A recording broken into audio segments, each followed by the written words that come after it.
This question was sent to CornyDriveThru at gmail.com from Dre. Hey guys, love your show. Makes my work days go by so much better when there's a new episode. I have a question about the Sheik Dark Side of the Ring. I grew up in the 80s in southeastern Michigan, and back then, when me and my friends got into wrestling, all of our parents would always bring up Dick the Bruiser. They would say Dick the Bruiser was our Hulk Hogan, or he was the big star in Detroit wrestling.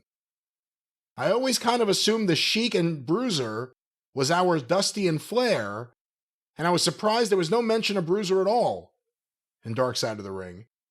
Did those guys not have any kind of rivalry? Or was Dick not really prominent in Detroit? I'd love to hear your thoughts on this. They had an incredible rivalry in almost everywhere but Detroit. And I think, did they do the match, maybe twice? Maybe they did it more in Indianapolis than they did it in Detroit. Here's the thing. Everybody is right in this instance. Your parents, etc. If that was the early 80s that your parents were talking about them, then let's say they're remembering from their childhood, which would have been mid to late 50s.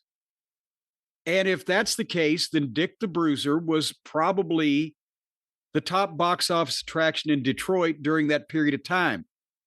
Bruiser, for Barnett's Midwest territory, Indiana, Ohio, Michigan, and that area, Bruiser was a bigger star, a bigger box office attraction. The Sheik had not become a true, really main event level guy yet. He was a star, and he was a guy that, was in demand, but Bruiser was literally a top 10 guy in the 50s in the business everywhere.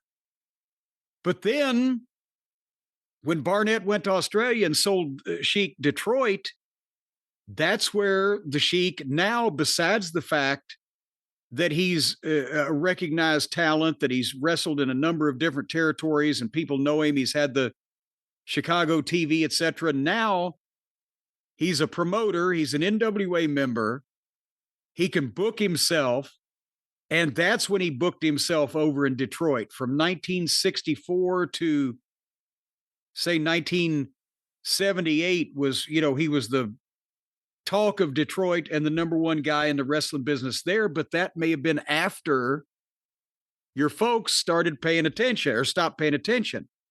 So at different times, they were both the top guy in Detroit, but not at the same time, and they never had a long-running feud because before the Sheik bought Detroit, Sheik wasn't really in Bruiser was working with Alex Karras and Bob Ellis and the top names. And then afterwards, after 64, Bruiser was setting up his own company in Indiana, working where he worked. They seldom interacted with each other. And they didn't really have any big matches to speak of until the war was settled in Detroit and Indianapolis that we've talked about here on the program so often. When they were running opposition to each other from 72 to 74, Bruiser tried to take Detroit because he had been the bigger star than the Sheik. And the Sheik took Detroit. Bruiser ended up with Indiana, but Indiana, besides Indianapolis, didn't have the fucking markets the size of Michigan, so he always wanted that back. The Sheik defended Michigan. The Sheik never ran Indianapolis. He just defended Michigan. Bruiser had to return to Indiana, and that's when they had the biggest drawing matches of their career, and they came in Indianapolis when they did almost 16,000 people at Market Square Arena for the first one, and then had several more that I think topped 12,000. But there was never any big Bruiser versus Sheik program in Detroit, and I think they only did one or two of the matches after they settled the issue because Detroit really didn't need the help for the Sheik because he won. So Bruiser got a chance to draw a couple of sellouts in Indianapolis because the Sheik hadn't been there in years. Does that answer the question? What do you think would have happened if Bruiser won?